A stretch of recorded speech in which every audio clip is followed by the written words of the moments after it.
Destiny, question for you. How much of what you're doing is you're toying and trolling with people, where you're just kind of like a way of getting under people's skins to get attention and get eyeballs, and then constantly changing and evolving, where you're not letting your audience guess who you are or put you in a box, because that is a method of building a brand for yourself. How much of it is that versus how much of it is I'm just changing and I'm sharing what my opinions are today?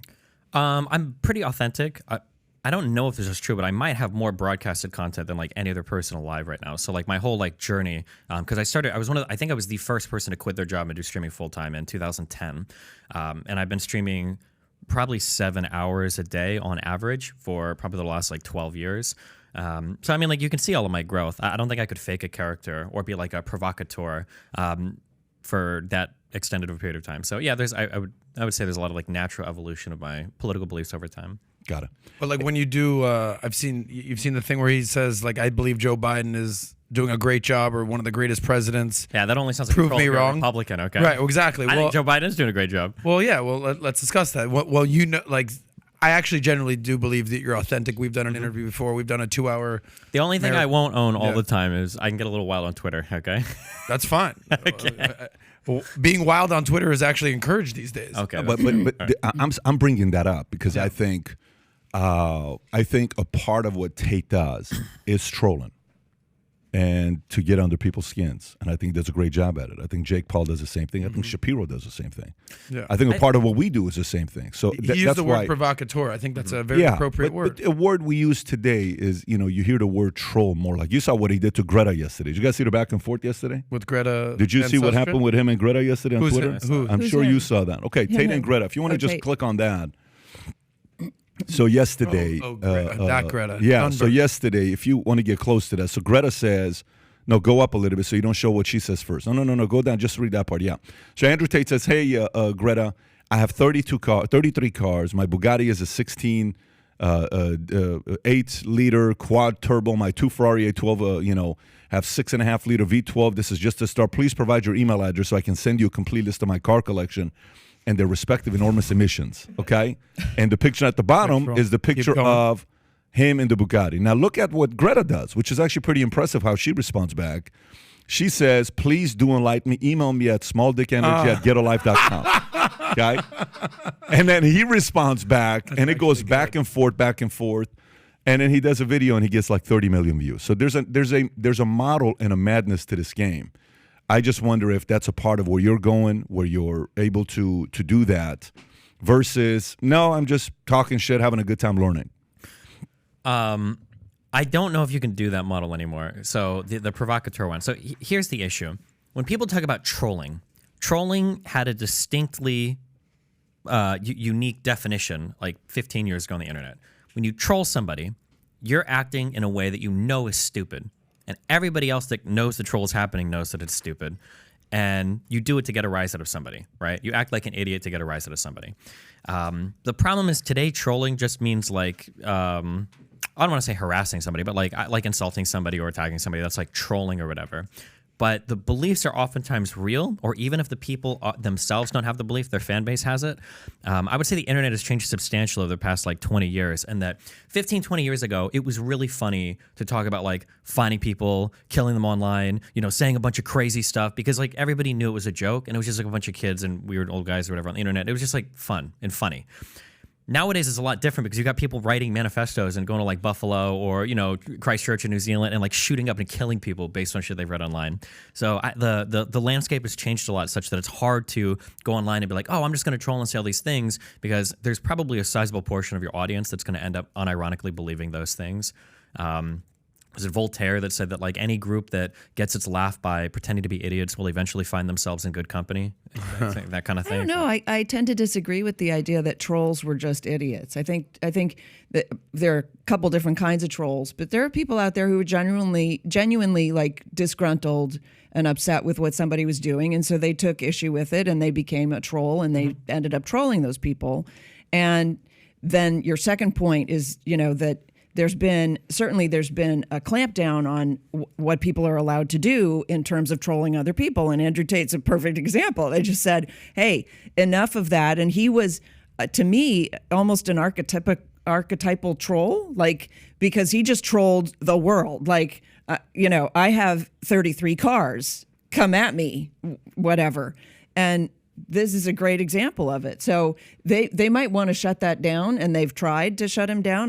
How did he get back on Twitter? Like Twitter, I mean, obviously Elon Musk took it over and yeah, went back. so- But he's still not back on Instagram and some of the other platforms. Well, also, what about? I mean, I think you're talking about like changing of the landscape politically or ideologically. Like if you look at the success that Babylon Bee has had over the last handful of years. they're trolling. They're trolling, doing right? the same thing The Onion has done for decades. right. Just took it to a whole different level, though. Right. But so the thing, and right now this is like I'm autistically quibbling over definitions, so it doesn't really matter. If this is how we use troll now, it's fine. But like Right. trolling in the past would be like would be like I go to a church and I pretend to be religious and I start like speaking in tongues. That would be like the Borat trolling. approach to trolling. Yeah, I mean, Borat that's is a the good- greatest troll in the Borat history is of the world. a great example of a troll, right? course. But the problem is with, no, I shouldn't say problem. Also, I'm not trying to say anything should be banned or I'm not trying to say we need to ban this forever. But when people troll today, they're not actually trolling. What they're doing is extremely indicative of the underlying beliefs. So like the Andrew Tate stuff, and again, I understand definitions change over time, so we can call it trolling, but there was nothing, like, there wasn't much of a joke to what Andrew Tate was saying. Like a lot of people genuinely feel like, fuck off government, like Yeah, I but want to same drive thing my with cars. Borat. Same thing with No, Borat. no, no. Well- the reason that Borat resonated is there are a lot of people who felt the same way that he did. Wait. That's why it resonated. I mean, resonance is the way something becomes popular. He became popular because it resonated. He didn't become popular because everybody thought this guy's an idiot, and so I'm going to watch more of his idiocy. They thought it was funny because it resonated with that's what humor is. Well, it's almost like playing a character to expose To the idiocy of whoever. And he does a great job of trolling typically the right. I mean, he'll do it to Bernie Sanders and the left as well.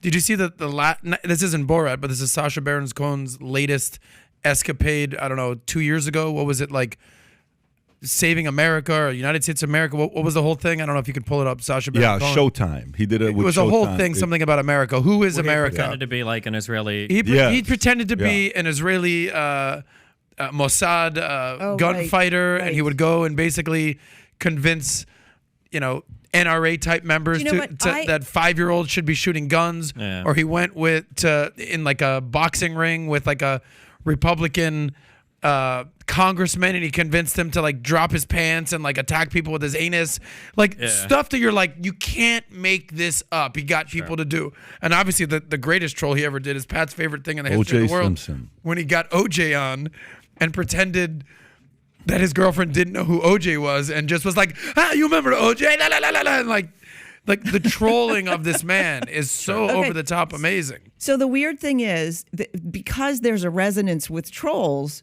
I struggle with Sacha Baron Cohen. Like personally, I struggle.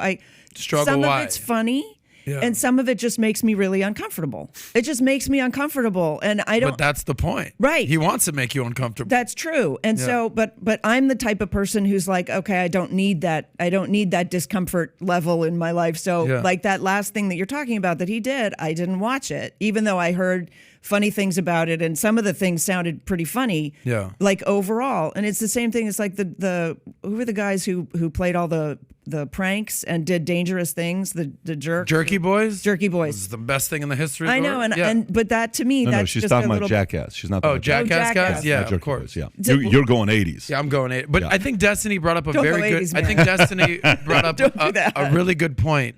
Is that whether it's left or right, Babylon Bee, Onion, Borat, Jack, who gives a shit? I think trolls, making fun of people, just joking around. Yeah. I think that's part of America. I think it's healthy. Humorous, Yeah. satire, You know how all the- that. It's healthy because if you can't laugh at it, Of course. then you're the one who has the problem. Here's where I was going with this, though. That's all fun and games. This is what Elon Musk kind of is abiding by. Free speech. I don't care if you're left, right. I don't care if I offend you. All As long as good. you don't track his jet. As long as it doesn't incite violence. Like you brought up school shooters and manifestos in Buffalo.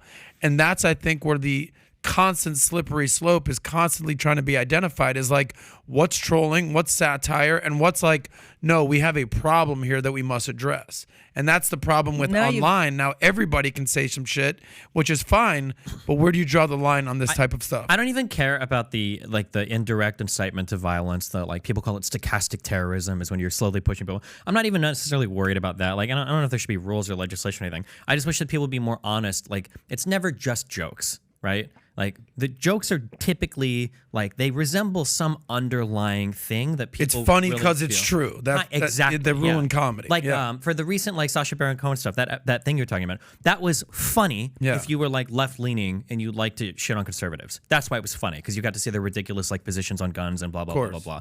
If you watch that with a conservative friend, some of them might not find that funny, right? Like Sam didn't. Well, I don't know if it's because she didn't watch it or not. Because she didn't watch I didn't watch it. All right. But I'm saying like some conservatives might not find that funny. They might be like, oh, well, I don't, I'm not sure. I just don't get it. I mean, just like how all conservatives don't find late night TV funny anymore, SNL funny, because it's like, but that's different because you can only watch so many fucking Trump impersonations before you're like, okay, let's find something else to laugh at. Yeah, but the whole thing with comedy is misdirection. A little bit. And if you already know where the joke is going, like if you watch Jimmy Kimmel and he brings up Trump, it's never going to be like, and then Trump won the lottery and it was great. It was like, and Trump just fell flat on his face and he has a toupee. Sure.